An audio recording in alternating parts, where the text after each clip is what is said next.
on the Western Front. All's quiet. In the NFL, it's the middle of July. And then a bomb drops in LA. And then Melvin Gordon says, sign me or trade me.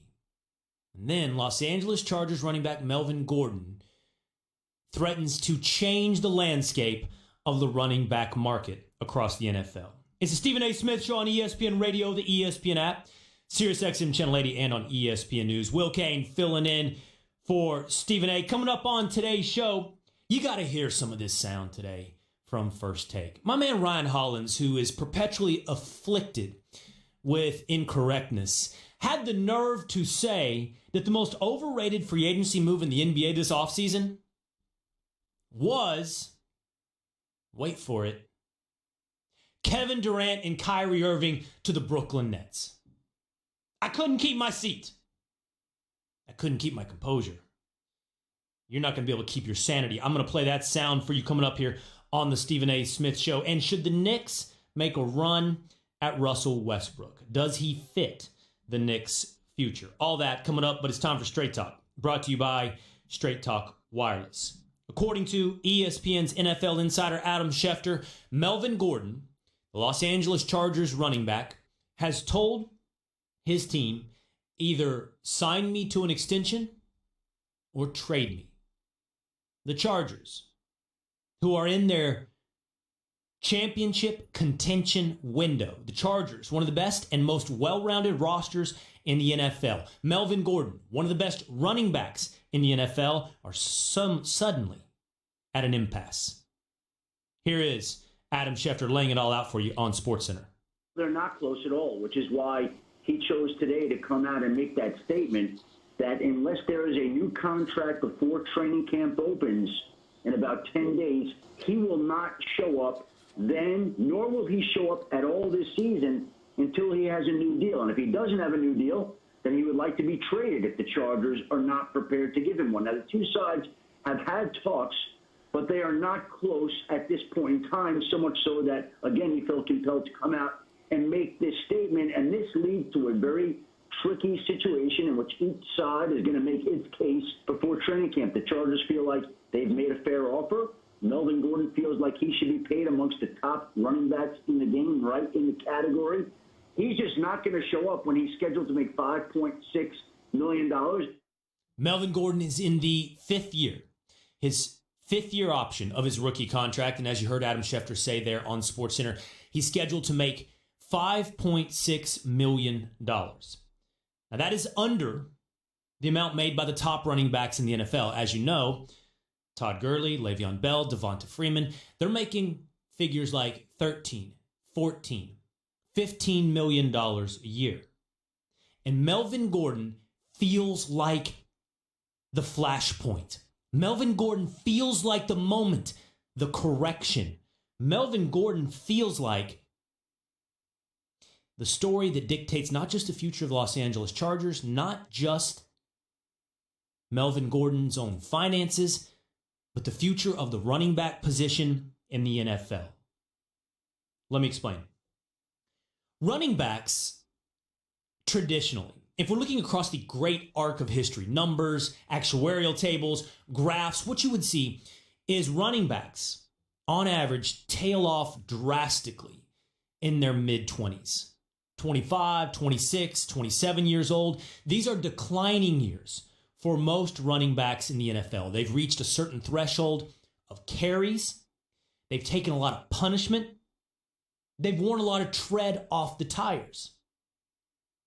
It's funny, this timeline coincides with when running backs come up for their second contract. They play out their rookie contract 4 or 5 years, and as they approach that second contract, the time to get paid, when their salary, in many cases, more than triples, because Melvin Gordon was a first-round draft pick, is at the same time their production tails off. What is so difficult for both the player and the team is that at the time you are building up your brand, your name recognition, your place in fantasy football drafts, your place in top 5 lists and hierarchies in the NFL. At the moment, you're building it up right to the top of all of those things.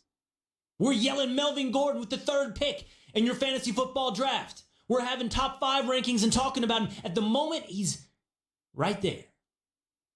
It's when the tail off usually begins. Now listen, I don't over-index these kind of actuarial tables and graphs. I don't put too much stock in it because I understand that extraordinary people shouldn't be held to ordinary standards. It's a debate I constantly got into this past year, 2 years really, with Max Kellerman on First Take.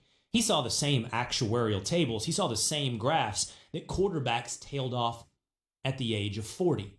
And he would tell me over and over about the Cliff and Warren Moon and Joe Montana and the greats that tailed off as they approached that dip, some would say cliff, in the averages. And I would in turn say, let me tell you something about averages. The first thing you have to recognize is that Tom Brady is not average. So don't apply your averages to that which is extraordinary. Is Melvin Gordon extraordinary? Is he the kind of running back that makes you throw all of that Evans to the side? Is he the kind of running back you say, to hell with the numbers? Is he the kind of running back you say, give him $13 million a year? Well, here's the thing. It's the same questions that the Los Angeles Rams asked themselves about Todd Gurley. The Atlanta Falcons asked themselves about Devonta Freeman. And the Pittsburgh Steelers asked themselves about Le'Veon Bell. And pay attention to the answers they came to. The yeses came from the Rams and the Falcons. And what happened? Yeah, Gurley had a nice season. He was even in the MVP discussion for a good 2/3 of the year. And then, in his first season of his new contract, paying him $15 million a year, Todd Gurley gets injured. Come playoff time, C.J. Anderson is carrying the load. Devonta Freeman also suffered an injury early into his deal. And you'll see this over and over in the NFL. Because that's when the tail off. That's when the tire treads. That's when the hits take their toll. Here's a simple question. Do you think if given a do-over, the Los Angeles Rams would give that same contract to Todd Gurley? Today, if they were sitting where they were 1 year ago today, would they still pay Todd Gurley $15 million a year, $45 million guaranteed? Would they do that deal again? 888-729-3776 on the Shell Pennzoil Performance Line. There are tough economic realities that you have to come to grips with. And the Chargers and Melvin Gordon won't be the only ones asking themselves.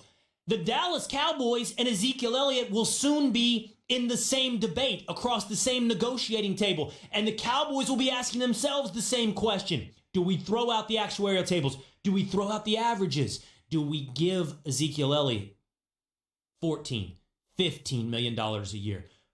$45, $50 million guaranteed. I told you it was yes for the Rams, and it was yes for the Falcons, and it was a no for the Pittsburgh Steelers. And what did the Steelers learn when they had to live life without Le'Veon Bell? They learned that James Conner was a nice replacement. Maybe not the full Le'Veon Bell experiment. Maybe not the full abilities of Le'Veon Bell, but you get into this economic reality of what if we can have something approximating Le'Veon Bell for much cheaper? What if we can have something approximating Ezekiel Elliott for much cheaper? What if we can have something approximating Melvin Gordon in the form of Austin Eckler for much cheaper? For Melvin Gordon, last night he was at the ESPYs, and he didn't sound like what we're hearing today. It wasn't sign me or trade me. It was, hey man, I don't like training camp. Listen. Camp sucks. It's not, it is what it is. I hate camp since high school, hate it. But, you just try to go out there and attack it. I think our coach do a good job of taking care of the vets. We get our work in, but he know when to scale back. and kind of just let the young guys work. The goal is to be the best running back on the best team at the end of the day when it's all said and done. And I'll let you take it from there. That's Melvin Gordon last night at the ESPYs. Melvin Gordon this morning, according to our own ESPN NFL insider, is telling the Chargers, sign me or trade me, extend me or send me somewhere else. I'm afraid Melvin Gordon might soon be the flashpoint, the correction in the running back market. He might soon be the guy that we hear, I can find younger and cheaper. Now, this thing about economic realities, I got to tell you something. It's running underneath the fake conversations in sports. It's the real conversation. It's what's going on. It's not an insult to Gordon. It's not an insult to the running back position. It's just the reality of the economics. And it's the same kind of economic reality running underneath the now popular equal pay debate when it comes to the U.S. women's national soccer team. This, ever since and before they won the World Cup, was the underlying chant, the underlying protest, the underlying message that we keep hearing. Megan Rapinoe, the captain of the U.S. women's national team, was on Good Morning America. She was also on a parade stage. She was also on every media outlet over the last couple of days, from MSNBC to CNN to ESPN. And in every one of those interviews, the equal pay argument comes up again and again. Here she is on GMA. The conversation needs to move from, are we worth it or should we have equal pay? What can we do now? How can FIFA support the federations? How can federations support their players better? How can the leagues support their players better? For all the fans and people, Good Morning America, everybody, go watch your team. Watch the national team. Watch your local club teams. I think that there's a part in this for everybody to do. And I think we've really left the old conversation behind us, and now it's time for that action. It's Megan Rapinoe on Good Morning America. This is when I sit here, filling in on the Stephen A. Smith Show on ESPN Radio, sit here in front of a microphone and ask myself, what's the point? All anybody wants to hear or see or say is high number, low number. Men would make X, women would make Y. And if they see that gap and they can point to those numbers, they want to yell discrimination. It's easy, it's clean, it's affirmative, and it puts you into the argument that you want to have. Nobody really wants to understand this. Nobody.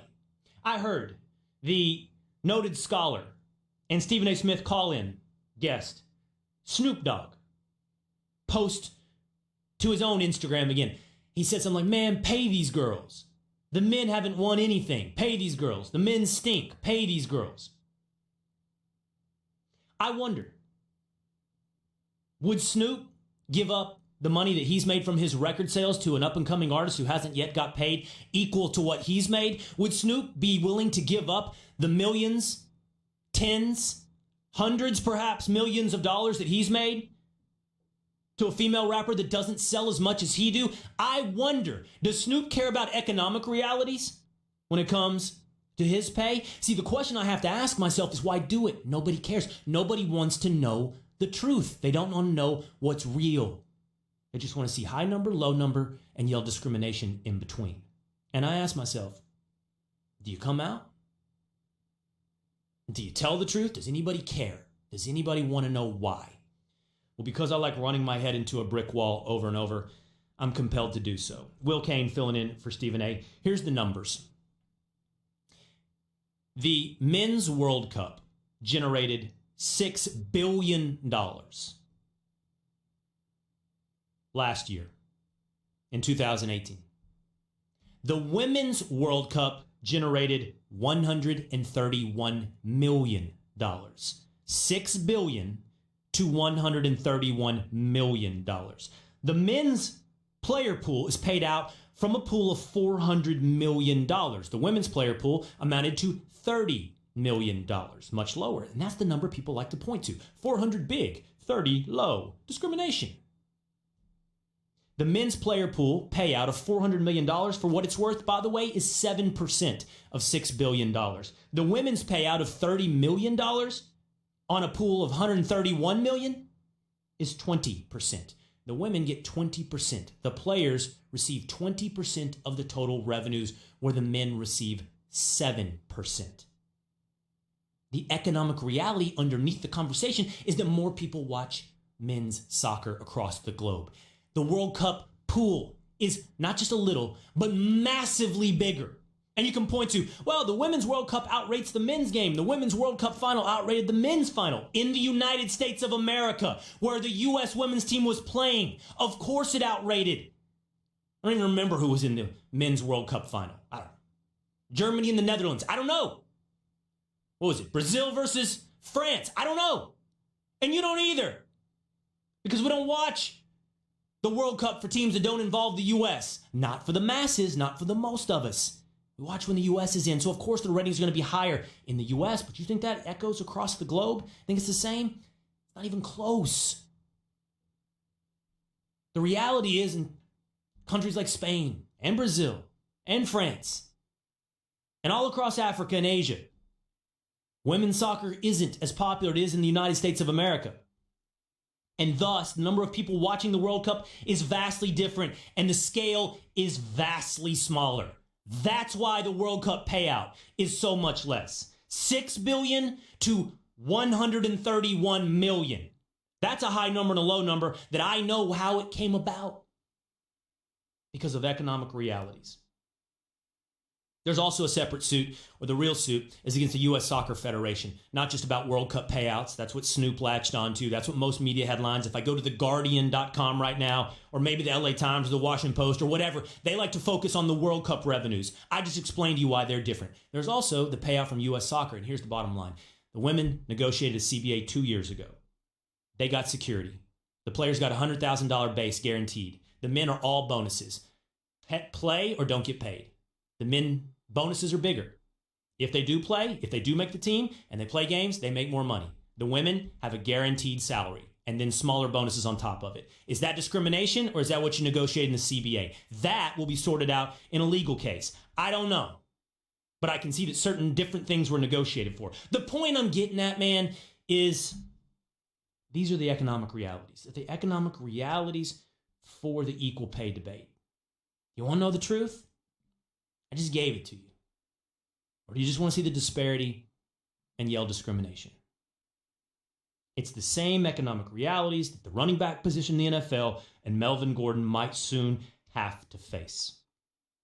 For what it's worth, Melvin Gordon has some leverage. I think he has some leverage that even Ezekiel Elliott doesn't have. And that is, A, this is the Chargers' window. Like now. Like this year, 2 years, 3 years. Phillip Rivers' age, the talents of that roster, how good the Chargers are, and their ability to win now puts leverage into Gordon's hands. And second, they're in a battle of LA. The Chargers.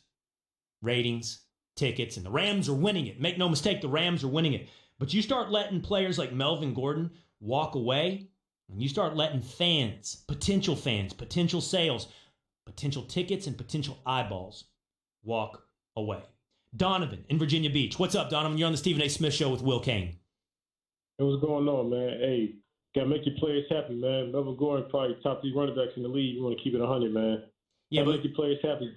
What if that making Melvin Gordon happy means you're not making Joey Bosa happy one day or Derwin James happy one day? It's a salary cap league, and if you make Melvin Gordon happy, you take away from somewhere else. You give to Melvin Gordon, you have to take away from somewhere else on the roster. And that's the entire point.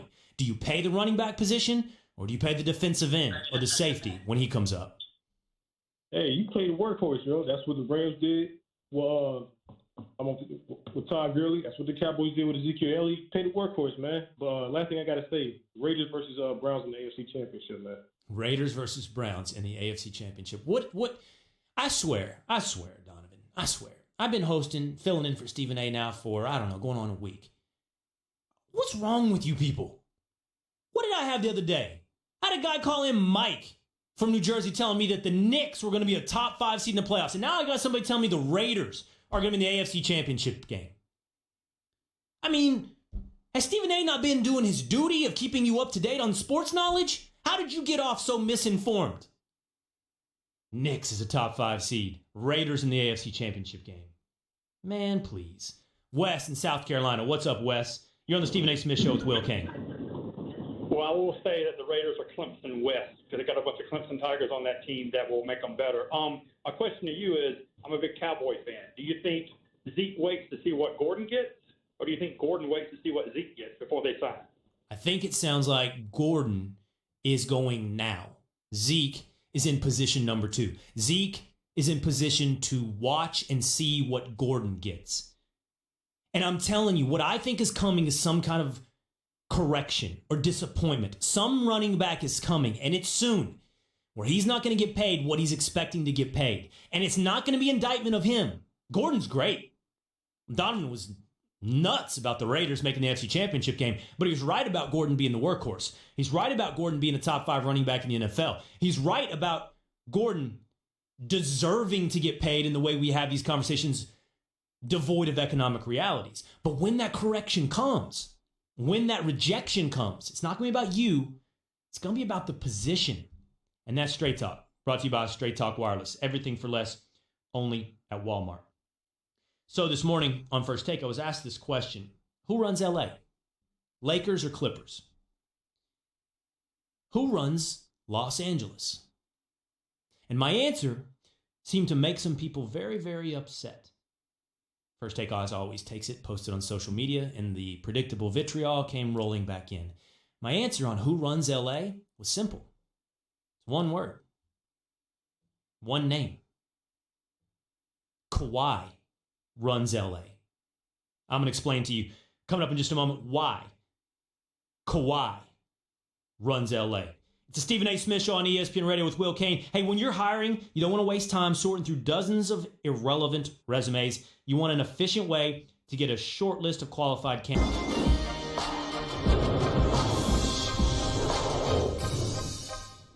And Danilo Gallinari and Shai Gilgeous-Alexander. So it's not like Oklahoma City got hosed here.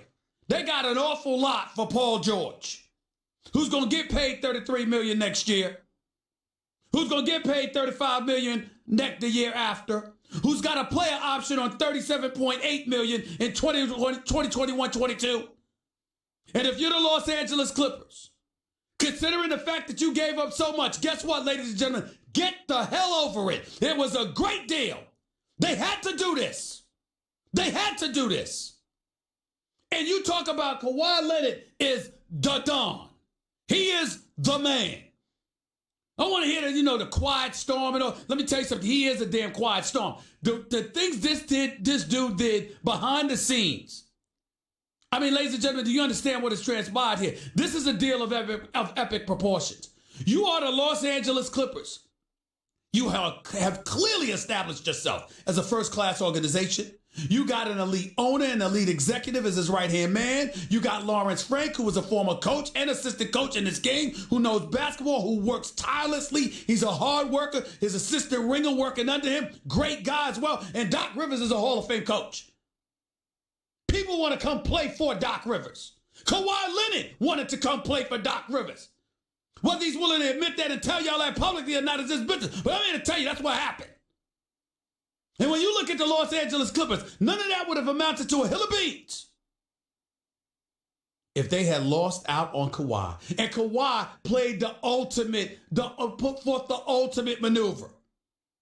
Kawhi Leonard sat up there, and we don't know whether he was bluffing or not, but it damn sure didn't appear as if he was bluffing. Kawhi Leonard sat up there and said, hell, I can't come to L.A. and play in the same city and the same arena as the Lakers competing against LeBron James and Anthony Davis and not have help.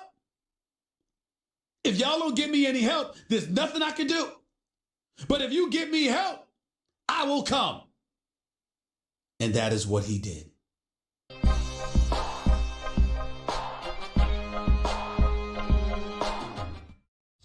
Process. They knew this was a high-risk gamble. A lot of those role players that they would ideally have loved to have on the Lakers with Anthony Davis and LeBron James have been snapped up by other teams in the last 5 days. They now have to scramble and figure out how best to utilize the rest of their cap space. For the first time, two of the top teams in the league will not only be in Los Angeles, but share the same arena. The Stephen A. Smith Show on ESPN Radio is presented by Progressive Insurance. Guests on The Stephen A. Smith Show appear via the Shell Pennzoil Performance Line. It's the Stephen A. Smith Show on ESPN Radio. Will Cain filling in for Stephen A. You can normally catch me 3 to 6 Eastern on ESPN Radio, the ESPN app, SiriusXM Channel 80, and on ESPN News. Who runs Los Angeles? The Clippers or the Lakers? Neither. Kawhi Leonard runs Los Angeles. I'm going to explain to you why in just a moment. But let me go back to the Shell Pennzoil Performance Line. I was laying out some of the economic realities of the running back position in the NFL. Economic realities that I think are going to soon come home to roost across the league. And as part of that, I talked about the economic realities of the equal pay argument when it comes to the U.S. women's national team. I laid out the different prize pools from the Men's World Cup to the Women's World Cup, the different generation of revenues between the two. And I laid out for you that it really doesn't matter how many World Cups you win when it comes to your pay. What matters is how much revenue do you generate.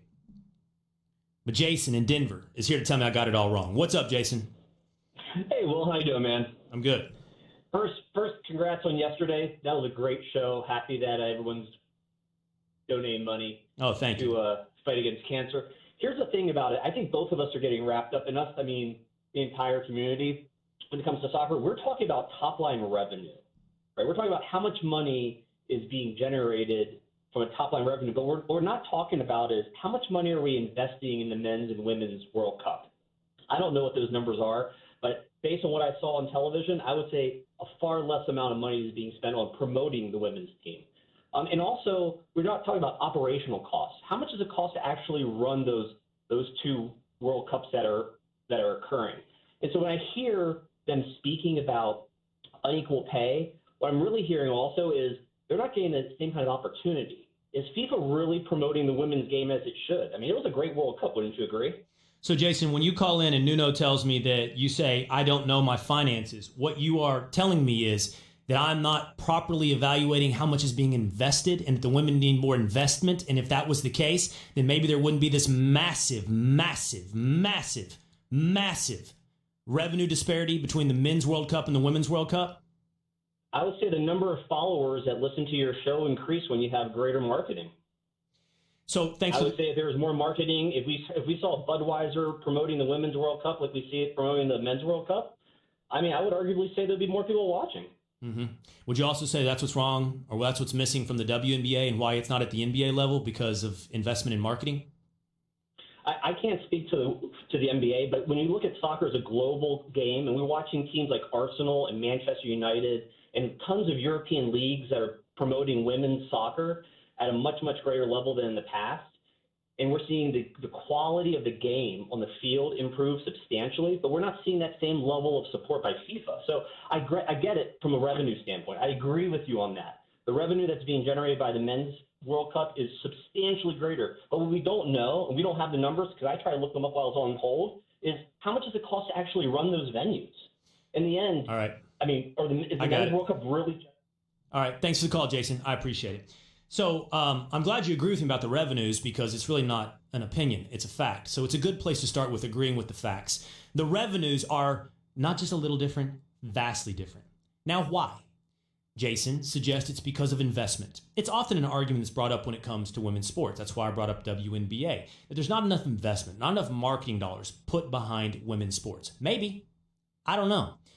That's a business decision. That's a business decision for those who are involved in the business. And what I do know is this. In a capitalist society, like the United States of America, if there's money to be made, there's usually somebody ready there to make the money. If there's a return on investment to be made, there's usually somebody there to make an investment. There are a lot of criticisms you can offer of the United States of America.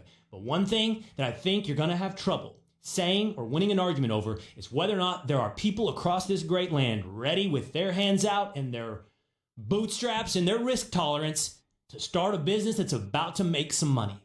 So you can tell them there should be more investment. What I might suggest to you, Jason, is get on it. Because if there's money to be made, go do it. It's always the fallback argument. Well, there's not as much investment. And it always presumes there's a bunch of morons running the companies. It makes you wonder how the morons got to be billionaires in the first place. For all of those who have a vested emotional interest in the equal pay debate, might I offer you this? The way that you can actually improve this debate, the way you can actually improve this outcome, is to pay attention to women's soccer more than once every 4 years. You rattled off Manchester City, Liverpool, Real Madrid, Barcelona. Thousands upon millions of people hang on the every transfer fee, every move, every player movement, every game, and every Premier League and Champions League that those teams participate in. There is a thing called the NWSL. You familiar with it? Megan Rapinoe plays there. She plays for Seattle. Alex Morgan plays there as well. All the same stars. And it's right here in the United States of America. Buy a ticket. Buy some merchandise. Give it a television rating. Maybe do something more than tweet.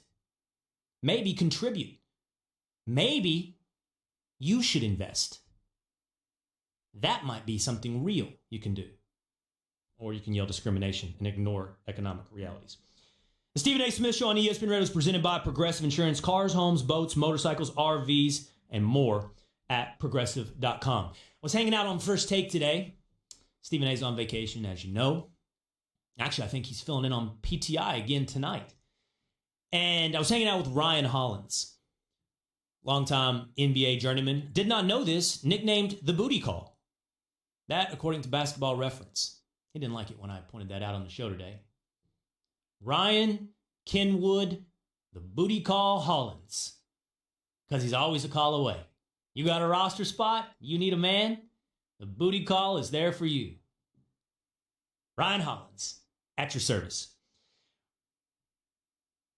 Charlie Arnold, who was hosting First Take, asked us, who runs LA?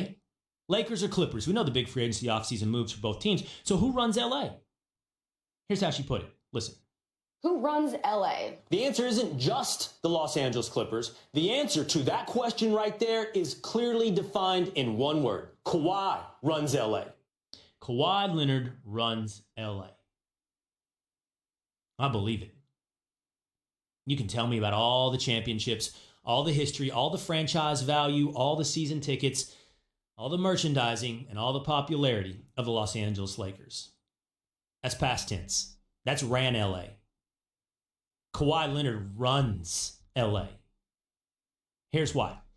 He had an opportunity to join the Lakers. He had an opportunity to join all that history, all that illustrious branding, all that franchise value, all that superstar in LeBron James. And Kawhi Leonard rejected it. He rejected it. He gave it the Heisman. He said, thank you, but no thank you. Kawhi Leonard could have joined the team that presumably runs LA. They asked him to. They asked for the meetings. They asked him to join them. And he said no. Who does that sound like runs LA? How about this? Who's got the better owner? Lakers or Clippers? Jeannie Buss or Steve Ballmer? Clippers. Who's got the better GM? Rob Pelinka or Michael Winger and Lawrence Frank? Clippers. Who's got the better coach? Frank Vogel with the Lakers or Doc Rivers with the Clippers? The Clippers. Check, check, check. Who's got the better roster? Lakers or Clippers? Give me the Clippers. Harrell, Williams, Beverly. I'm going to take the Clippers' depth and defense over the Lakers. Check, Clippers. And then back to the superstar, Kawhi Leonard. He not only could have been a Laker, he chose to be a Clipper. He chose to be in LA, but not with the team that everybody says runs LA. I know what past is. I know what happened before. I'm telling you what's happening now. And it's proof positive. Proof positive of Kawhi Leonard runs LA. It's not just that he had the Lakers at his beck and call. It's not just that he's waiting for the Lakers or had them on hold waiting for him to say yes. It's not just that. How long was the deal he signed with the Clippers? 2 years with a third as a player option. Kawhi Leonard's deal aligns with Paul George's. Kawhi Leonard's deal aligns with LeBron James. Kawhi Leonard in LA, running LA, and maybe, not forever as a Laker or as a Clipper, maybe in the future as a Laker. Tell me that doesn't run LA. Hey, if you missed any of my opening segment where I discussed Melvin Gordon wanting a new contract, go check it out on demand in the Stephen A. Smith podcast, brought to you by Eno, the Capital One assistant that catches things that might look wrong with your credit card. Sends an alert to your phone and helps you fix them. What's in your wallet? See CapitalOne.com for more details. What was the most overrated move of the offseason? I got one guy that said, how about KD and Kyrie to the Nets? Crazy. Next on the Stephen A. Smith Show with Will Cain. The Stephen A. Smith Show. Has LeBron ever had an AD at his disposal? Of course not. Because think about it. We're talking about a guy, you do understand, in AD we have an individual that's 6'11", that can defend 4 different positions, that can play inside and out, that can hit the 3, that can hit a 15 to 17 footer, that can play with his back to the basket, that can play facing the basket. He can finish on the open court. He can hit free throws. Plus he rebounds and blocks shots and defends his man. I mean, we got to take that into consideration, do we not? You just said the key word, 15 to 17-foot jumpers. They haven't corrected what their issue was all last year, and that was long-distance shooting. Time out. What is Danny Green? To the end of the game, is 1 Time out. What is Danny Green? Shoots. Ask your question. What is Danny Green? Danny Green has the Danny Green game. He's not a consistent three-point shooter. You know that. Tyler, I agree with that, but you don't need him to be a consistent three-point shooter. The reality is that more often than not, he's a reliable spot up three. A reliable spot up three. And with LeBron and AD, I don't think he'll ever see more open shots in his life. Would have been more willing to throw them championship if they would have got Kawhi, but since they didn't, and they're going to have to face everybody with a two-star team just like everybody. Who's everybody? Else. Who's everybody? Who's everybody? Portland is too small. And by the way, they lost Harkless. I think that matters. Utah is somebody I can't ignore because they could put 3 to 4 three-point shooters on the court at the same time. But I'm not sold. You look at Houston. Don't get me started. I still got my reservations about them because D'Antoni's their coach. And, and when it comes to crunch time, I'm not sure he can get that done. I look at the Lakers and I don't think that the Lakers better than the Clippers. And I'm not saying that there's any definitive formidable favorite, but I like the Lakers' chances. And I like the Clippers' chances better than anybody else out west. I just think they waited too long for AD. I mean, not for AD, but for Kawhi, and they missed out on opportunities, and they may not have solved and corrected their main problem. Who did they miss? Who did they miss? There was nobody else. Who did they miss? Who did they miss? I'm just saying there was really nobody else. I asked you a question. And that's the point. Bye. I asked the question 3 times. Who did they miss? They missed. Who? Who did they miss? Who?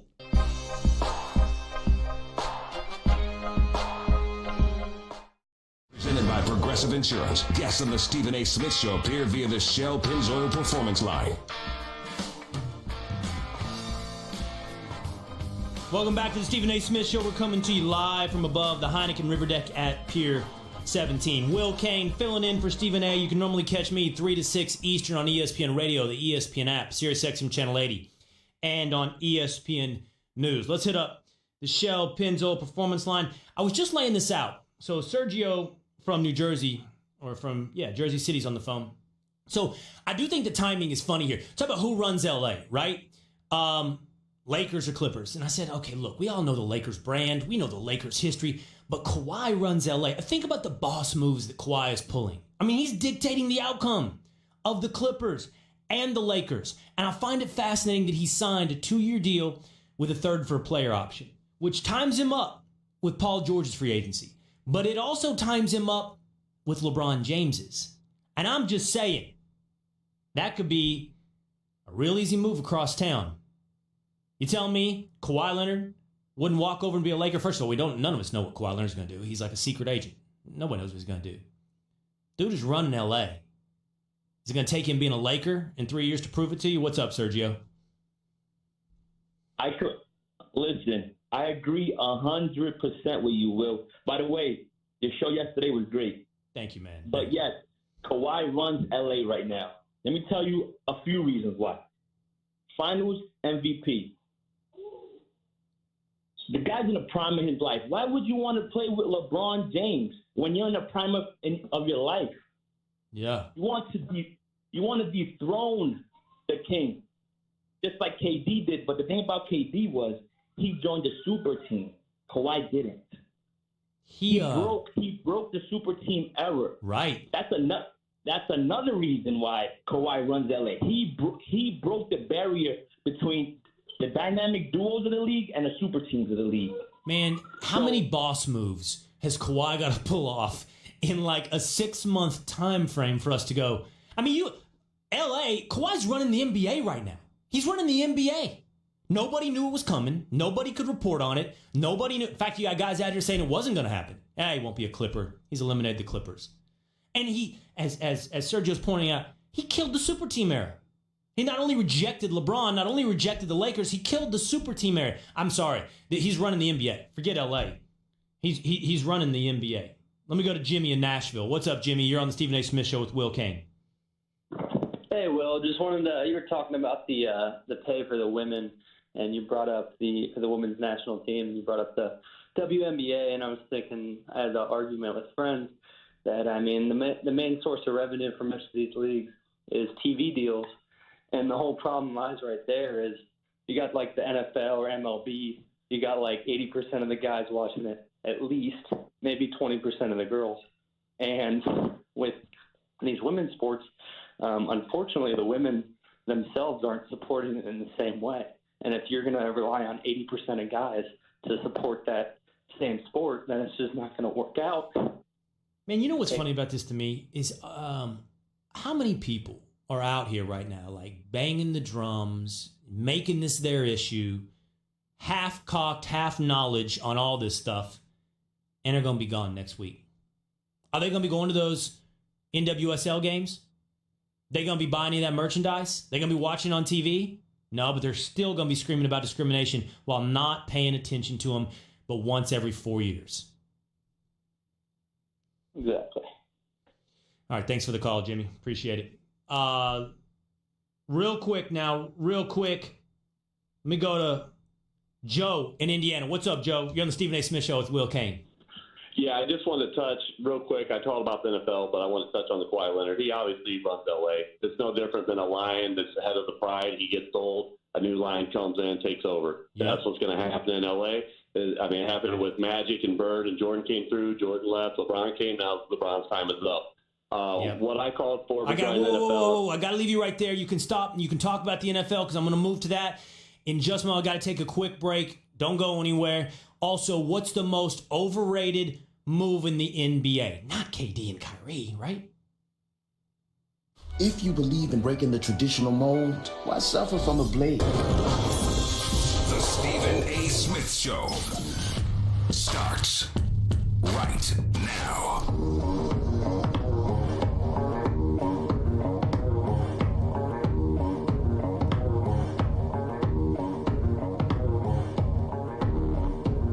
It's the Stephen A. Smith Show, brought to you by Pennzoil Synthetics, taking synthetic motor oil performance to a whole new level. Make the switch to Pennzoil Synthetics today. Will Cain filling in for Stephen A., and I'm joined now by our ESPN NFL insider Jeff Darlington on the Shell Pennzoil Performance Line. What's up, Jeff? Well, what's up? I saw on my schedule that Stephen A. Smith wanted to be on the show, and I wondered why.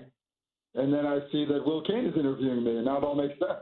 Are you telling me that Stephen A. himself doesn't ask for you on his show? So you were like, I finally made it. I finally broke through. I don't think he has much of a need for me, and I was, I think we have a nice rapport.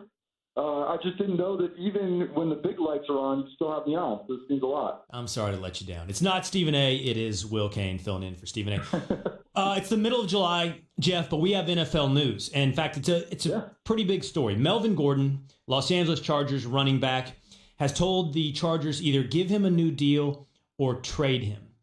Do you anticipate this is going to work out for Melvin Gordon? Well, it's a tricky one because it feels more like a little bit of a warning shot, right? It's the middle of July. It's quiet time. The agent knows that he can kind of control the news cycle with this message. The problem is he's dealing with a team that notoriously doesn't care about this kind of stuff. Like, I got to be honest, I kind of feel like the Chargers are going to sit back and say, wait a second, Melvin Gordon's not going to be on the field. He's going to be resting his body. and he's going to take some time off and come back fully. A guy who could probably play a 16-game season, which he hasn't done all along. I feel like they have some ammunition to be able to balk at that. I understand exactly where Melvin Gordon is coming from the standpoint that he is a guy that they need.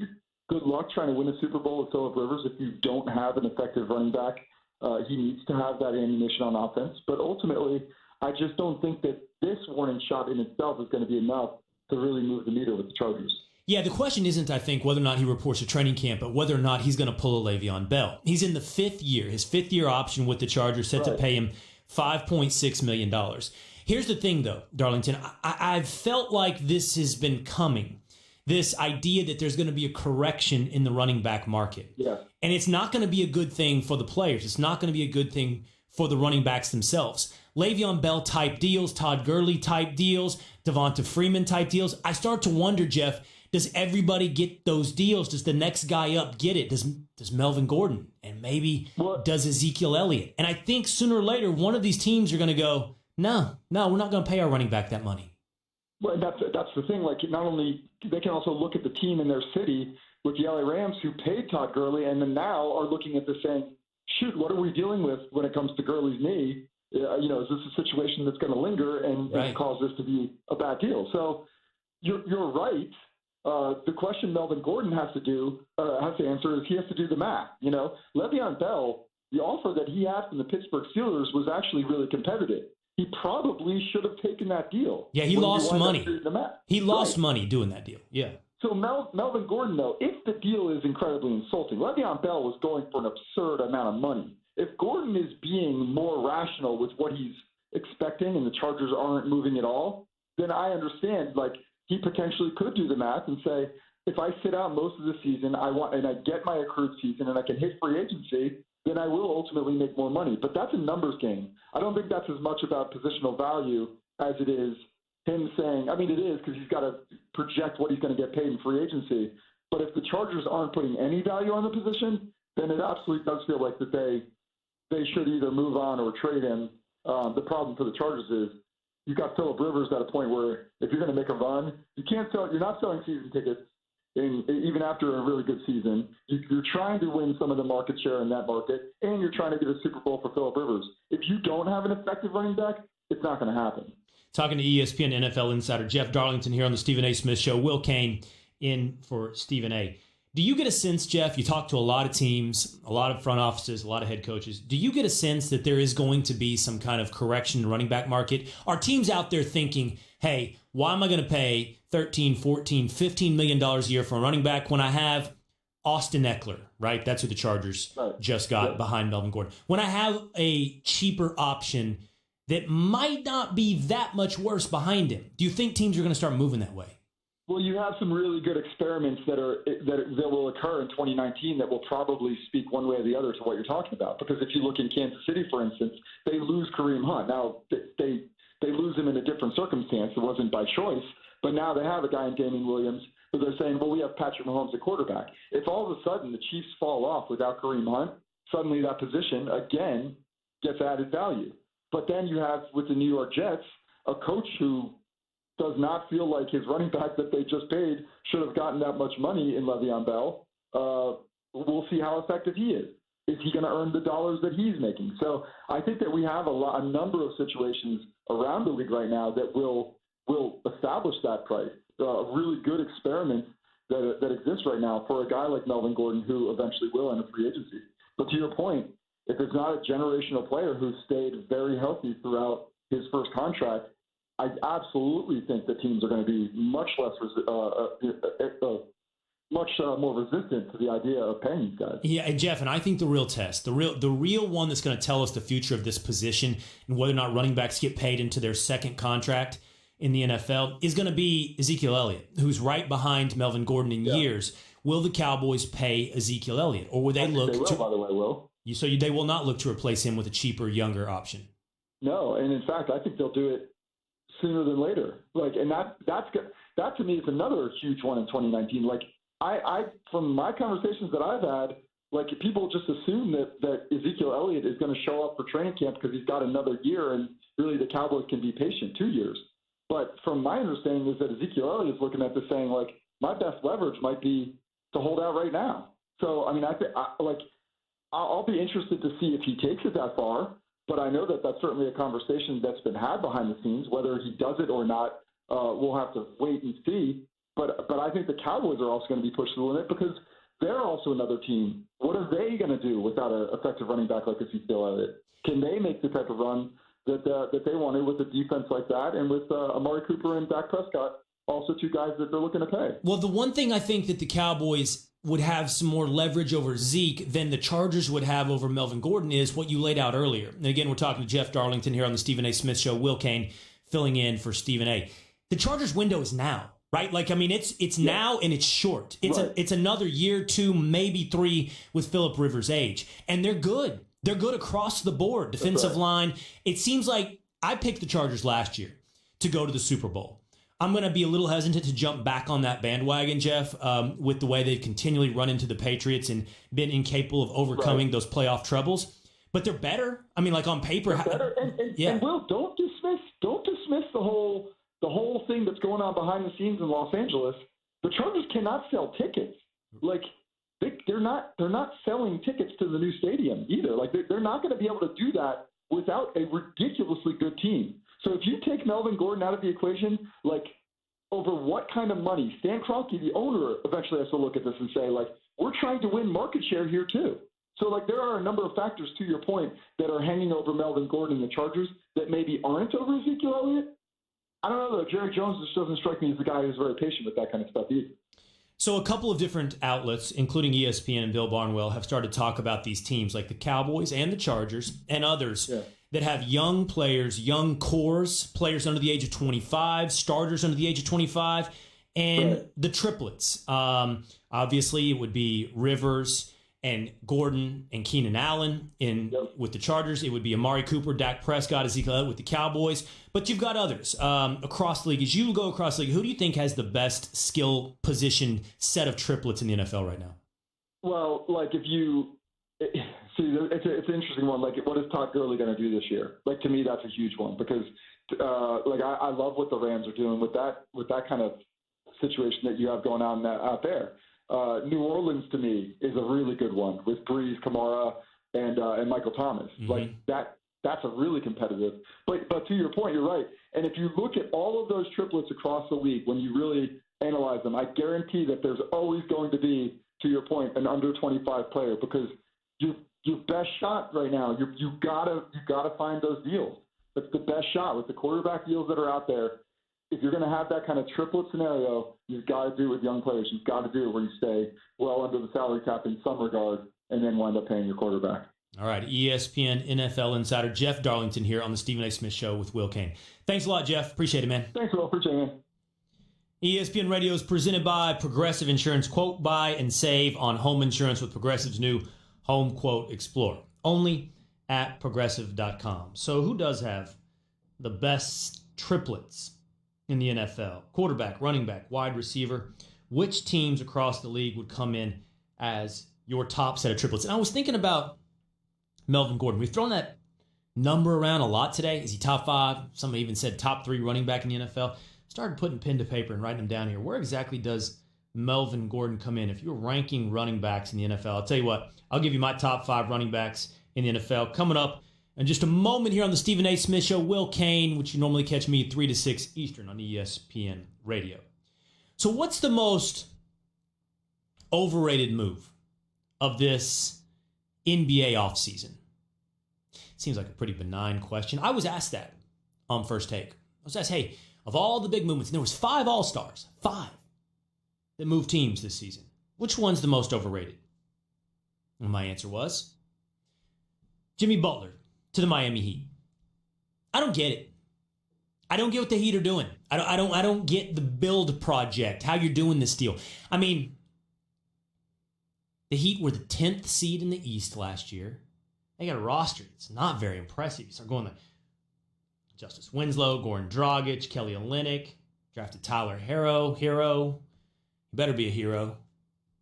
I I mean, and you're going to add Jimmy Butler. What do you get? Like, what's your top line? Jimmy Butler, in his prime, with a bunch of young guys, what are you going to get? 6, 7, 8 seed? Like, what's the point? Like, how are you building in Miami? Now, there are rumors, and many suggest Miami is the favorite to land Russell Westbrook. I still have trouble adding that up. I still don't understand how Russell Westbrook gets to Miami. I don't see that Miami has the assets to pull it off. Like, Oklahoma City is on the other side of this deal. You got to have something that entices them. I was hosting the Stephen A. Smith show the other day, and I told you I think the best landing spots for Russell Westbrook are the Detroit Pistons and the Chicago Bulls. And I would put Pistons at number 1. There with veterans like Blake Griffin and Andre Drummond. Russell Westbrook makes some sense. Pistons have their first-round picks. They could make a trade work with the Oklahoma City Thunder. So I don't get what the Heat are doing. Like, if you look at a model right now, let's talk about a model. How do you build in the NBA? The best models right now would be, if you're swinging for fences for guys like Butler, well, they would be the Clippers and the Nets model.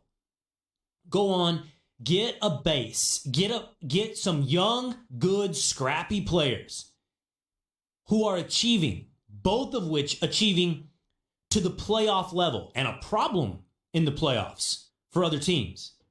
Nets had Karis LeVert, Spencer Dinwiddie, Jarrett Allen, Joe Harris. Nice base of talent. And then you build KD and Kyrie on top of that. Clippers had a nice base to add Kawhi and Paul George. What do the Heat have? Like, what is the base you're adding the superstar to? And are you going to tell me that, oh, well, you got to get one to get one. You got to get a superstar. You got to bring in Jimmy Butler, and then that helps bring another superstar in. Well, Jimmy Butler hasn't been actually running a charm offensive across the NBA, has he? I mean, Minnesota, Chicago, it hasn't exactly been, party at Jimmy's house. Same for the guys wanting to play with Russ, for that matter. So I don't know. I mean, is Jimmy Butler going to be a lure for another superstar to Miami? It's the same. Here's the thing. Jimmy Butler to Miami, to me, makes about as much sense as Russell Westbrook to the New York Knicks. There's been a lot of talk about Russell Westbrook to the New York Knicks, okay? Makes no sense for me for the same reason. Young team, way, way, way, way far away from their window at this point, not accomplishing at any level yet. And then would you bring in Russell Westbrook, who's making a $200 million contract over 5 years, $47 million in the final year of that contract, and then you're going to add a 30-year-old point guard, 34, by the end of that contract. Makes no sense. You don't want Russ in New York, and he's not a lure. He's not the lure to bring another superstar in. Same with Jimmy in Miami. So you ask me what my most overrated move of the offseason is, I'm going to tell you it's Jimmy Butler to the Miami Heat. But when asked the same question on First Take, what's the most overrated move of the offseason? Ryan Hollins, ESPN NBA analyst, said this. I am intrigued. I'm not fully sold on Brooklyn right now. What are the expectations for KD and Kyrie in Brooklyn? Titles. Once they join together, those are the expectations. I believe the move is going to be overrated. I believe it. And also, listen, being the favorite is good enough. He lost his point. Go back to the old watercolor discussion. If you have a guy by the name of Kevin Durant, 7 feet tall, can shoot from half court with the talent of Kyrie Irving, and you don't get a championship. Hold on, hear me. Verify. Open the big ears of yours. I'm going to be honest. You don't get a championship. It's an overrated move. Why does he keep talking about my ears? Last time he talked about the size of my nose. Now he's talking about the size of my ears.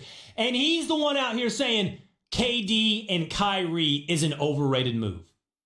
This is a move that makes perfect sense. You built the base of accomplishment, and then you added the superstars. I ask you this. When Kevin Durant comes back, even if it's at 90%, and some studies on Achilles injuries and what you come back from Achilles injuries puts it at about 90%. You lose 10% of your abilities. KD comes back at 90%. He's got Kyrie, and he's got that base that I just laid out for you. Nets are the favorite in the East, right? I mean, the Nets are. Giannis better keep growing. I don't mean like in height. I mean like in jump shot. Giannis is a problem. He's going to be a problem for anybody. But they're the favorites. Overrated. That's crazy talk. That's insane talk. There's no way that KD and Kyrie to the Nets is the most overrated move of the offseason. Tori in Brooklyn. What's up, Tori? You're on the Stephen A. Smith Show with Will Cain. What's up, Will Cain? Hey, man, nice segment on women's soccer. I completely agree with you. I want to know why the most overrated move is everything Philly does. Why are everyone so hyped up on Ben Simmons? He's so overrated. Please explain that to me. Well, I get in a little trouble here and there, Tori, because everybody thinks I'm a Philly hater because I tell the truth. I think Dak Prescott's better than Carson Wentz. I think the Cowboys are a better bet than the Eagles this year to go further in the season. And I've had questions about the Sixers. But I don't have any hate. I don't have any disdain for the Sixers or for the city of brotherly love. But I do question giving Tobias Harris that massive contract. I do wonder how Al Horford, at his age, fits with Joel Embiid. And I do wonder about Ben Simmons. Now, Tori, here's the thing. I still believe Simmons, I think I might believe this more than a lot of Philly fans. I still think Simmons can be something. And my model for Simmons is Giannis. I'm just not sure it's in Philly. I'm just not sure it's next to Joel Embiid. You would want a team around Ben Simmons like the team that Milwaukee has put around Giannis. Shooters. Shooters everywhere. Guys with green lights who can shoot the three. Let Ben Simmons drive. Let him dish. Let him post up. Let him kick out to guys who can knock down a three. Is he ever going to get a shot? To your point, I don't know. At some point, I do really wonder, this is a skill. Can you pick up this skill at this point in life? I've seen guys get good, get much better at shooting the three. Guys who seem to be career 32, 33% three-point shooters, and before you know it, they're 39, 40. But I don't know that you can go from zero, because that's where he is. 0%. It doesn't take them. It doesn't even take them. But I would like to see Ben Simmons put in a Giannis situation. I would. Alex in Florida. What's up, Alex? You're on the Stephen A. Smith Show with Will Cain. How you doing, Will Cain? How you doing? I'm good. I just wanted to, so I'm a Heat fan, so I just wanted to call in and kind of rebut what you were saying about Jimmy Butler being the most overrated move of the offseason. So I think that even separate from the fact that we got Butler, I think even more important is that we got rid of Hassan Whiteside's contract. And I don't think that can be understated, because if you're a Heat fan, you know that contract was something that we've been trying to get rid of for years. And another thing is, I think that Russell Westbrook in the discussions that the Heat are having with the Thunder, I think that Miami is the team with the leverage and not Oklahoma City. How's that? Well, because Oklahoma City,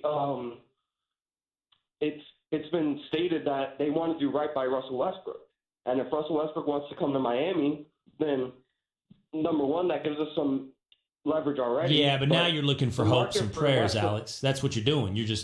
You're hoping that Russell Westbrook does you a favor, that Oklahoma City has to accept something for nothing. Talk about contracts. You still got this Goran Dragic contract. Is that supposed to be an asset to Oklahoma City? Nobody wants that contract. I just don't know how they pull it off.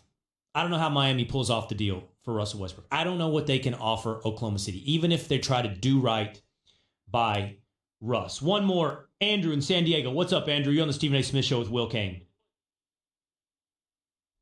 Hello? Yeah, what's up, Andrew? How you doing, Will? I'm good, man. Man, look, I'm honestly telling you right now, Golden State Warriors are extremely, extremely overlooked at this point in time. Everyone thought they were out and done. Maybe they lost in the finals, but that's fine. They lost. Everybody knows they lost due to injuries. Had they had KD and Clay play, it would have been a different turnout. And even afterwards, they still have D'Angelo Russell and Stephen Curry. Maybe their bench has significantly decreased, but I feel like people are seriously overlooking them. As well as even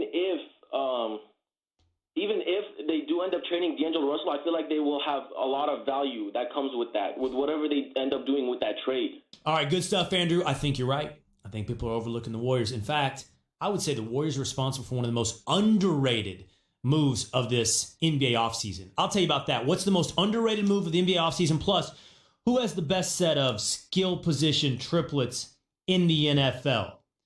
Is it the Saints? Is it the Chiefs? Browns? How about the Cowboys? That's coming up on the Stephen A. Smith Show with Will Cain.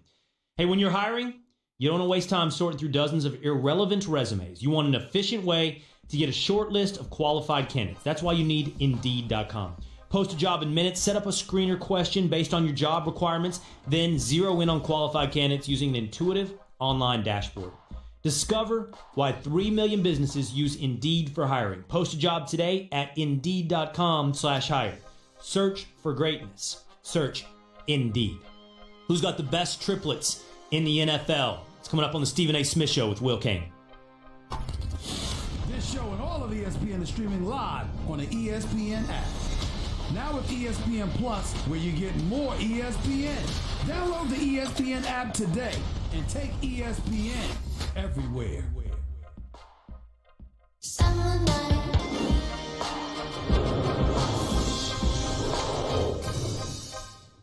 And Danilo Gallinari and Shai Gilgeous-Alexander. So it's not like Oklahoma City got hosed here. They got an awful lot for Paul George, who's going to get paid $33 million next year, who's going to get paid $35 million the year after, who's got a player option on $37.8 million in 2021-22. And if you're the Los Angeles Clippers, considering the fact that you gave up so much, guess what, ladies and gentlemen? Get the hell over it. It was a great deal. They had to do this. They had to do this. And you talk about Kawhi Leonard is the Don. He is the man. I want to hear the quiet storm and all. Let me tell you something. He is a damn quiet storm. The things this dude did behind the scenes. I mean, ladies and gentlemen, do you understand what has transpired here? This is a deal of epic proportions. You are the Los Angeles Clippers. You have clearly established yourself as a first-class organization. You got an elite owner and elite executive as his right-hand man. You got Lawrence Frank, who was a former coach and assistant coach in this game, who knows basketball, who works tirelessly. He's a hard worker. His assistant Ringer working under him. Great guy as well. And Doc Rivers is a Hall of Fame coach. People want to come play for Doc Rivers. Kawhi Leonard wanted to come play for Doc Rivers. Whether he's willing to admit that and tell y'all that publicly or not is his business. But I'm here to tell you that's what happened. And when you look at the Los Angeles Clippers, none of that would have amounted to a hill of beans if they had lost out on Kawhi. And Kawhi played put forth the ultimate maneuver. Kawhi Leonard sat up there, and we don't know whether he was bluffing or not, but it damn sure didn't appear as if he was bluffing. Kawhi Leonard sat up there and said, hell, I can't come to L.A. and play in the same city and the same arena as the Lakers competing against LeBron James and Anthony Davis and not have help. If y'all don't give me any help, there's nothing I can do. But if you give me help, I will come. And that is what he did.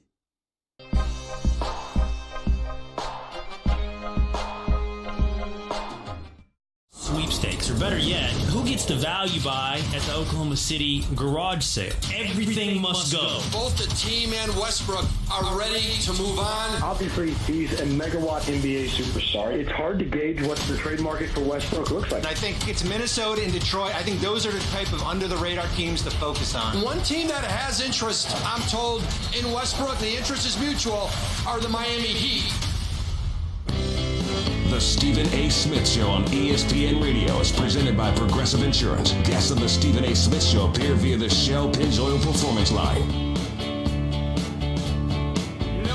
Stephen A. Smith Show on ESPN Radio. Will Cain filling in for Stephen A. You can normally catch me 3 to 6 Eastern on ESPN Radio, the ESPN app, SiriusXM Channel 80, and on ESPN News. I promised you, coming out of our discussion about Melvin Gordon and his demands for an extension or a trade, where does he rank among the top running backs in the NFL? And as a matter of fact, how about the Chargers' triplets? Rivers, Gordon, Keenan Allen. How does that stack up among the league's best triplets? I'll give it to you now. I think we've thrown this out almost casually, like Melvin Gordon, he's a top 5, top 3 running back. What is he? So I just started putting pen to paper. Gordon's not a top 3 running back in the NFL.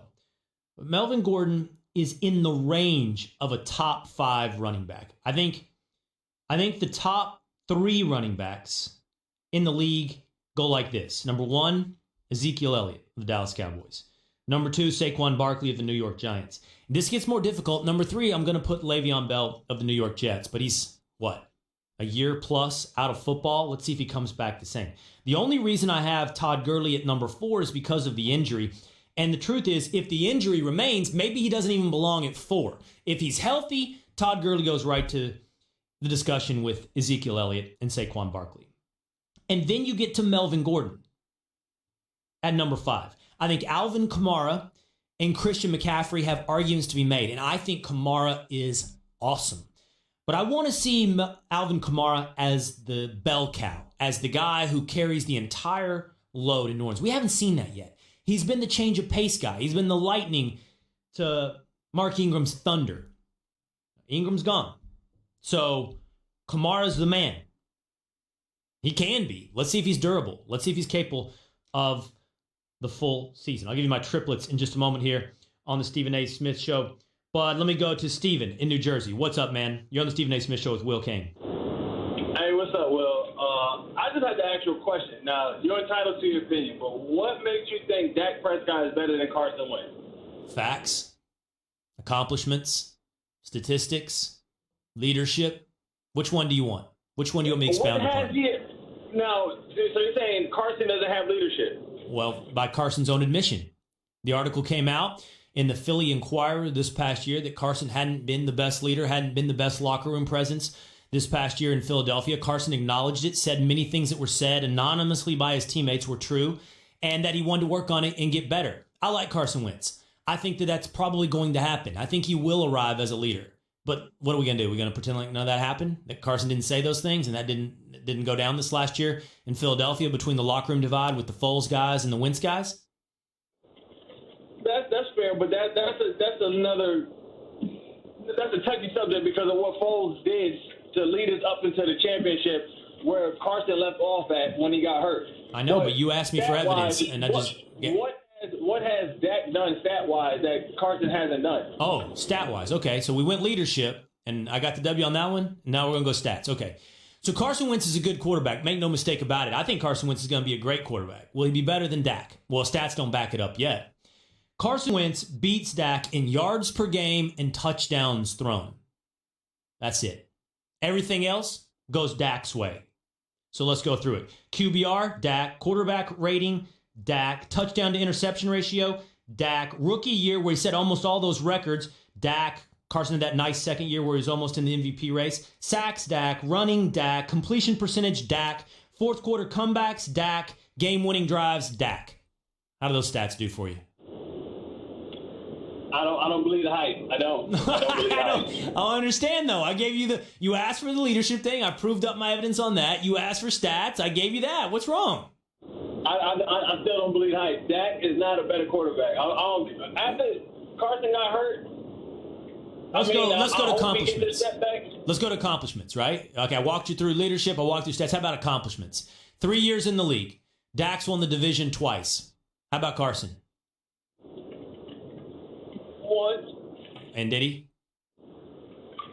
Or did Nick? Technically he did when we won the Super Bowl. He got us that. Is that Nick's Super Bowl or is that Carson's Super Bowl? I mean, it's Nick's because the Super Bowl is playoff-wise. You know, you got to do it within the playoffs. But if he didn't get hurt, who got us to the playoffs? All right, so he got hurt. Last thing for you, Steven. He had to take over. Okay, last thing for you, okay? You said you don't believe the hype. I gave you admitted leadership differences between the two quarterbacks. I gave you stats, and I gave you accomplishments. Which one's the hype? Dak or Carson? I still take Carson. Yeah. That's all right. I do too. Yeah, I think it's the hype too. Everybody is picking Carson Wentz as their preseason MVP favorite. Look, man, I know this turns into a Dallas and Philly thing, and that's good, and that's all. I understand. But, I like Carson Wentz, North Dakota guy. We'll probably go bird hunting together at some point, if he doesn't hate me already. I think he's going to be a great quarterback, but I can't understand the dismissiveness people treat Dak Prescott with. All those things I just laid out for you. The stats, the winning, the leadership. It takes some really fancy footwork to wave your hand at all that and still say Dak's the hype, not Carson Wentz. All right, man. So top triplets in the NFL. Top triplet groups. All right. Let's see how we can do this. All right. At number 5, I'm going to put the Kansas City Chiefs. And I know. But I got to see a little more from Damian Williams. So Patrick Mahomes, Tyreek Hill, Damian Williams. Obviously, I'm a massive believer in Patrick Mahomes. I think he's the best quarterback, best young quarterback in the league. He's redefining the position. And Tyreek Hill, if he's eligible to play, is absolutely electric. We need to see a little more from Damian Williams, proving himself up in the role that Kareem Hunt occupied. At number 4, the Cleveland Browns. Baker Mayfield, Nick Chubb, Odell Beckham Jr. We could add Jarvis Landry in there as well. Love Baker.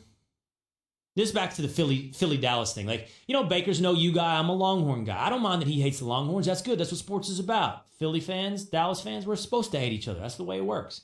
I love Baker's attitude. Odell has got a lot of hype to live up to, but he's a great wide receiver. And we'll see if Nick Chubb, who and also Kareem Hunt is there in Cleveland, can live up to it. Number 3, the Los Angeles Chargers. The Phillip Rivers, Melvin Gordon, Keenan Allen combo. At number 2, the New Orleans Saints. Drew Brees, Alvin Kamara, and Michael Thomas. And at number 1, the best triplet group in the NFL, the Dallas Cowboys. Dak Prescott, Amari Cooper, Ezekiel Elliott. Tell me I'm wrong. 888-729-3776 on the Shell Pennzoil Performance. Let's go back to Joe in Indiana who wanted to talk about the Colts. What's up, Joe? Yeah, before I talk about the Colts, I don't think you pay Melvin Gordon. History has shown that if you want to win 10 games a year, you get a good running back. You want to win championships, go look at the last 15 Super Bowl winners, quarterbacks, defense. As far as triplets, I think the Browns are going to implode. I think there's not enough footballs to go around there, and everybody thinks they're going to be in the AFC Championship, and they're just going to implode. And as far as Colts go, I think you have to put them in the AFC Championship. They won their first round of the playoff game last year. We get Jack Doyle back. We signed Funchess. Deion Kane's coming back. A lot of people don't realize that young defense we had did not give up one 100-yard rusher the whole season. Frank Reich is now in the second year and had a full off season. I just think that the Browns are all hyped. I think people have to talk about the Colts. All right, Joe, appreciate the call. I think you're right about the Colts. I really do. I haven't put my picks together for the NFL upcoming season just yet, but I am going to be looking real hard at the Indianapolis Colts. They were a scary team down the stretch last year, and they're only getting better. And they're built, for all that, I love how they're built from the inside out. Offensive and defensive line. Offensive line is stout. The entire defense is stout. Bob in Ohio. What's up, Bob? You're on the Stephen A. Smith Show with Will Cain. Hey, how you doing, man? I'm good. So I got to go back to the top 5 list of running backs that you're talking about, because there's 2 of them that you were leaving off. You actually touched on them when you're talking about the triplets and all that, but Kareem Hunt, for one, has to be in the top 5, even though he's suspended for 8 games. How? I mean, you put Duke at number 1. Who you gonna put Kareem Hunt over? Who am I going to? Melvin Gordon, for 1. I'm going to put him over Todd Gurley for 2. He was leading the league in rushing when he got suspended. We've got to, well, that's a good point. But we got to acknowledge we don't know what Kareem Hunt, look, I said the same thing, you're right, about Le'Veon Bell, that he's out. We got to see who he's going to be when he's come back. But the same thing applies to Kareem Hunt. We got to see who he's going to be when he comes back. Absolutely. But the other one I think you're missing too that I put over Melvin Gordon is Phillip Lindsay in Denver. Oh, way too early. Who are you going to take Phillip Lindsay over? Gordon, Gurley, Kamara? I'm taking him over Melvin Gordon. Because look what he did with less. The Chargers had more weapons around him. He had to shoulder the load, went to the Pro Bowl as a rookie. A lot of Melvin Gordon disrespect out here. How's he going to get paid? Not disrespect, but just staying healthy in general, too. Melvin Gordon had help. Phillip Lindsay didn't. He beat everybody else out. Phillip Lindsay over Melvin Gordon. No, thank you. No. Now, we'll factor in the cost. The cost is different. If it's Melvin Gordon at $13 million and Phillip Lindsay as an undrafted free agent cost, now that's different. And I hear you. Thanks for the call, man. I hear you. But, no, come on. We can't get the Melvin Gordon disrespect this high. As other people say, he is the bell cow. He is the workhorse in Los Angeles with the Chargers. And he has said Give me an extension or trade me. The phone lines are lit up. I gave you the Dak versus Wentz debate and the top 5 running backs and the triplets, and I see everybody wants in on it. Need seats to a game? Download the Vivid Seats app and enter promo code CHAMPS at checkout to get 10% off your first order. Don't buy just any seat. Get a Vivid seat. 888-729-3776. The Stephen A. Smith Show with Will Cain. Your radio, your computer. Has LeBron ever had an AD at his disposal? Of course not. Because think about it. We're talking about a guy, you do understand, in AD we have an individual that's 6'11", that can defend 4 different positions, that can play inside and out, that can hit the 3, that can hit a 15 to 17-footer, that can play with his back to the basket, that can play facing the basket. He can finish on the open court. He can hit free throws. Plus he rebounds and blocks shots and defends his man. I mean, we got to take that into consideration, do we not? You just said the key word, 15 to 17-foot jumpers. They haven't corrected what their issue was all last year, and that was long-distance shooting. Time out. What is Danny Green? To the end of the game, is one. Time out. What is Danny Green? Shoots. Ask your question. What is Danny Green? Danny Green has the Danny Green game. He's not a consistent three-point shooter. You know that. Tyler, I agree with that, but you don't need him to be a consistent three-point shooter. The reality is that more often than not, he's a reliable spot-up three. And with LeBron and AD, I don't think he'll ever see more open shots in his life. Would have been more willing to throw them championship if they would have got Kawhi, but since they didn't, and they're going to have to face everybody with a two-star team just like everybody. Who's everybody? Else. Who's everybody? Who's everybody? Portland is too small. And by the way, they lost Harkless. I think that matters. Utah is somebody I can't ignore because they could put 3 to 4 three-point shooters on the court at the same time. But I'm not sold. You look at Houston. Don't get me started. I still got my reservations about them because D'Antoni's their coach. And, and when it comes to crunch time, I'm not sure he can get that done. I look at the Lakers, and I don't think that the Lakers better than the Clippers. And I'm not saying that there's any definitive formidable favorite, but I like the Lakers' chances. And I like the Clippers' chances better than anybody else out west. I just think they waited too long for AD. I mean, not for AD, but for Kawhi, and they missed out on opportunities, and they may not have solved and corrected their main problem. Who did they miss? Who did they miss? There was nobody else. Who did they miss? Who did they miss? I'm just saying there was really nobody else. I asked you a question. And that's the point. Bye. I asked the question 3 times. Who did they miss? They missed. They missed. Who? Who did they miss? Who?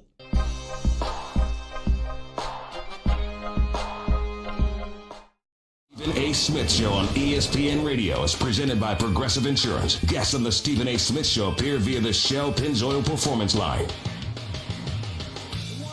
The Stephen A. Smith Show, Will Cain filling in for Stephen A. You can normally catch me 3 to 6 Eastern on ESPN Radio, the ESPN app, SiriusXM Channel 80, and on ESPN News. And if you missed any of the show today, including how I laid out the running back market is changing, Melvin Gordon may not get paid, and the economic realities under the equal pay debate with the U.S. women's national team.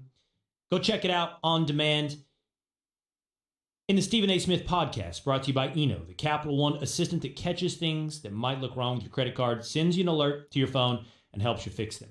What's in your wallet? See CapitalOne.com for details. Let's hit up the Shell Pennzoil Performance Line. Let's start with Dre in Houston. What's up, Dre? You're on the Stephen A. Smith Show with Will Cain. Hey, Will. First of all, I think we overusing that word superstar with Kawhi, man. You don't think he's a superstar? He's an all-star. Man. A superstar will keep the ball and make that game-winning shot. He's on his way to be a superstar, but I think it's overrated. I mean, I just moved to Texas. Everywhere I drive and I see best burgers in the world. Every restaurant has the best burger in the world. It's watered down, man. We cannot keep calling him a superstar. All right. How many superstars are there, Dre? Then who's a superstar? If Kawhi's not, who is? First of all, Giannis. Giannis is and Kawhi is not? Yes, absolutely. Absolutely. He just won the MVP. I love Giannis. Dre, I love Giannis. He's probably my favorite basketball player on a team that's not my own team, the Mavericks.